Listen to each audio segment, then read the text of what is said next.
धर्म की राजनीति हमारे देश में काफी पुरानी है, पर अगर लोगों की माने तो इसे सबसे ज्यादा यूपी में देखने को मिलता है, जहां आए दिन मंदिर और मस्जिद के झगड़ों में लोग बटे हुए हैं। अब जहां ये धर्म की लड़ाइयां खत्म नहीं होती, वहीं एक और लड़ाई में वापस से यूपी पुलिस और बीजेपी शामिल दिखी है। जब एक जर्नलिस्ट और एक हिंदू प्रीस्ट में कॉन्फ्लिक्ट इतने पैदा हो गए कि केस इलाहाबाद हाईकोर्ट तक जा पहुंचा। हालांकि आपको लगेगा कि ये केस काफी सीधा है, पर इसके ट्विस्ट एंड टर्न्स देखकर आपको लगेगा कि हमारे देश में क्या फ्रीडम ऑफ स्पीच सच में एग्जिस्ट नहीं करती। यहाँ हम फेमस जर्नलिस्ट मोहम्मद जुबैर की बात कर रहे हैं, जो एक फैक्ट चेकर होने के साथ ऑल्ट न्यूज के को फाउंडर भी है। आए दिन उनके एजेंसीज द्वारा हमने कई ऐसी न्यूज का पर्दाफाश होते देखा है जो सच के तौर पर पेश होती है, पर क्या हो जब सच दिखाने के लिए उल्टा मोहम्मद जुबैर पर ही केसेस फाइल हो। कुछ ऐसा ही हुआ है जब उन्होंने अपने एक्स हैंडल से कंट्रोवर्शियल प्रीस्ट याति नरसिंह आनंद के ही कुछ वीडियोस पोस्ट किए थे। अब एक प्रीस्ट को कंट्रोवर्शियल कहा जाता है क्योंकि इन पर कई केसेस पेंडिंग है for hate speeches specially against Muslim people.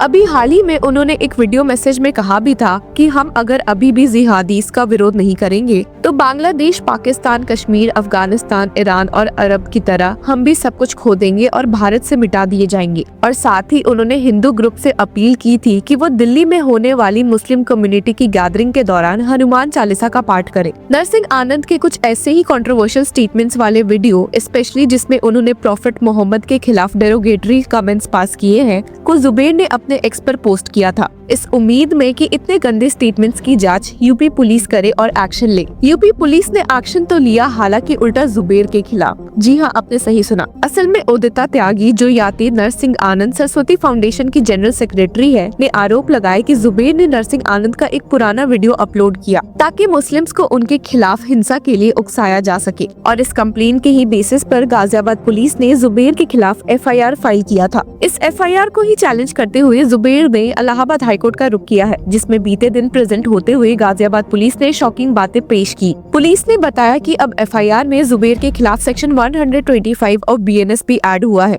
जो कि उन कानूनों को अपराध घोषित करता है जो कि इंडिया के सोवरेनिटी, यूनिटी और इंटीग्रिटी को वायलेट करते हैं। तो साफ शब्दों में जुबैर पर एक वीडियो शेयर करने के खिलाफ ये एक्शंस लिए जाने का प्लान यूपी पुलिस ने किया है। कई लोगों का मानना है कि गाजियाबाद पुलिस धर्म राजनीति में इतनी लीन है कि वे असल में समझ ही नहीं पा रहे कि आखिर इस केस में गलती किसकी है। अपने प्ली में जुबैर ने इस बात पर काफी जोर दिया कि उन्होंने सिर्फ नरसिंह आनंद के एक्शंस के बारे में पुलिस को अलर्ट किया था और कानून के मुताबिक एक्शन की मांग की थी, जो दो कम्युनिटीज के बीच अशांति या दुश्मनी फैलाने के बराबर नहीं हो सकता। उन्होंने BNS के डिफेमेशन प्रोविजन को भी चैलेंज किया है, ये कहते हुए कि नरसिंह आनंद के खिलाफ एक्शन की मांग करना और उनके खुद के वीडियो शेयर करना, जो पहले से पब्लिक डोमेन में है, डिफेमेशन के बराबर नहीं हो सकते। प्ली में ये भी कहा गया है कि प्रॉफिट के खिलाफ आपत्तिजनक रिमार्क्स करते समय नरसिंह आनंद एक दूसरे हेट स्पीच केस में बेल पर थे, जिसमें उनकी बेल कंडीशन थी कि वो ऐसे बयान नहीं देंगे जो कम्युनल वायलेंस बढ़ाए, और इस बात पर ध्यान देने के अलावा उल्टा पुलिस उन पर ही एक्शन ले रही है। इस केस की प्रेजेंट हियरिंग में सुनवाई करते हुए हाईकोर्ट ने इन्वेस्टिगेटिंग ऑफिसर को अगले सुनवाई तक एक एफिडेविट फाइल करने का निर्देश दिया है, जिसमें जुबैर के खिलाफ लगाए गए क्रिमिनल सेक्शंस को स्पष्ट रूप से दर्शाया जाए, और जिसके बाद केस की हियरिंग दिसंबर 3 को होने वाली है। आज कोर्ट में जवाब फाइल करते हुए इन्वेस्टिगेटिंग ऑफिसर ने बताया कि FIR में 2 नए सेक्शंस जोड़े गए हैं, सेक्शन 152 BNS और इंफॉर्मेशन टेक्नोलॉजी एक्ट का सेक्शन 66। और ऐसे एक नजर सेक्शन 152 ऑफ BNS पर डाल लेते हैं, which states that whoever purposely or knowingly by words either spoken or written or by signs or by visible representation or by electronic communication or by use of financial mean or otherwise excites or attempts to excite secession or armed rebellion or subversive activities or encourages feelings of separatist activities or endangers sovereignty or unity and integrity of India or indulges in or commits any such act shall be punished with imprisonment for life or with imprisonment which may extend to 7 years and shall also be liable to fine। इसके साथ ही आपको बता दें कि the FIR against Zubair was initially lodged under sections 196 promoting enmity between different groups on grounds of religion, 228 fabricating false evidence, 290 1949 deliberate and malicious acts intended to outrage religious feelings, 356 subsection 3 defamation and 351 subsection 2 punishment for criminal intimidation for the BNS।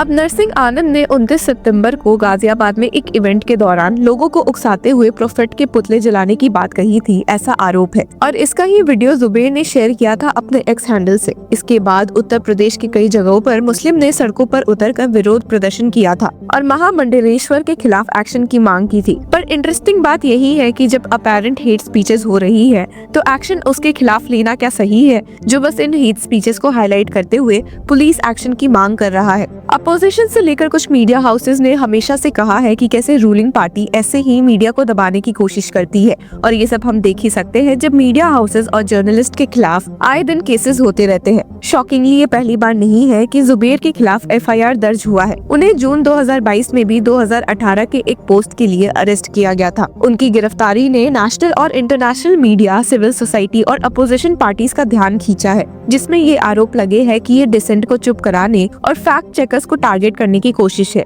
Alt news, जो fact checking platform Zubair ने को found किया है, ने Wednesday को एक statement में कहा भी कि हम जुबैर के साथ खड़े हैं जो वो इस लगातार कानूनी दबाव का सामना कर रहे हैं। उन्होंने ये भी ऐड किया कि ये एफिडेविट एक उदाहरण है कि कैसे स्टेट मशीनरी का इस्तेमाल उन व्यक्तियों और संगठनों को डराने के लिए किया जा रहा है जो हेट और मिस इन्फॉर्मेशन को एक्सपोज करने के लिए काम करते हैं। अक्टूबर में भी एक ट्वीट जुबैर ने याति के रिगार्डिंग किया था, जिस पर एक नजर डालते हैं।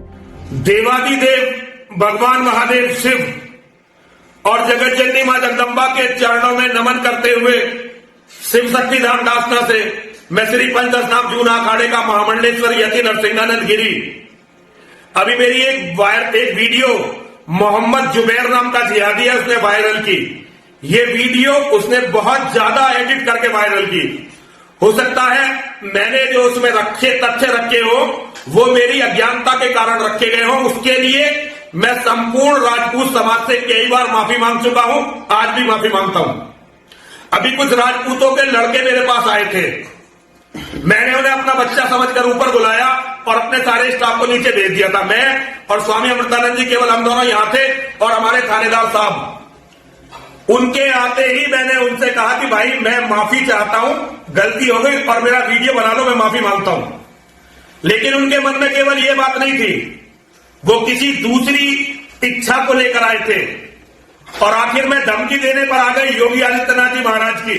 अब आपका इस केस में क्या कहना है, हमें जरूर बताएं। Until then, keep following law Chakra. AIB crack करना है, लेकिन कैसे करें स्मार्ट स्टडी और इफेक्टिव स्ट्रैटेजीज का यूज? नो स्ट्रेस, हम लेकर आए हैं आपके लिए एक अल्टीमेट सोल्यूशन। लॉ चक्रा के साथ आपको मिलेगा टॉप नॉच टिप्स और proven techniques specially for AIB और advocate on record Nishant Verma के इनवैल्यूएबल इनसाइट्स के साथ 30 नवंबर को ज्वाइन करिए हमारे एक्सक्लूसिव वेबिनार में, जहां आपको मिलेगा ओपन बुक एग्जाम का सही तरीका और वो सब कुछ जो आपके AIB प्रिपरेशन को बूस्ट करेगा। हर क्वेश्चन का जवाब, लाइव इंटरैक्शन और एक्सपर्ट से अपने डाउट्स क्लियर करने का एक मौका। AIB टफ तो जरूर है, लेकिन राइट गाइडेंस के साथ ये अचीवेबल है। 30 नवंबर हमें ज्वाइन करिए और अपने सपने को एक और स्टेप अपने करीब लाइए। Register now.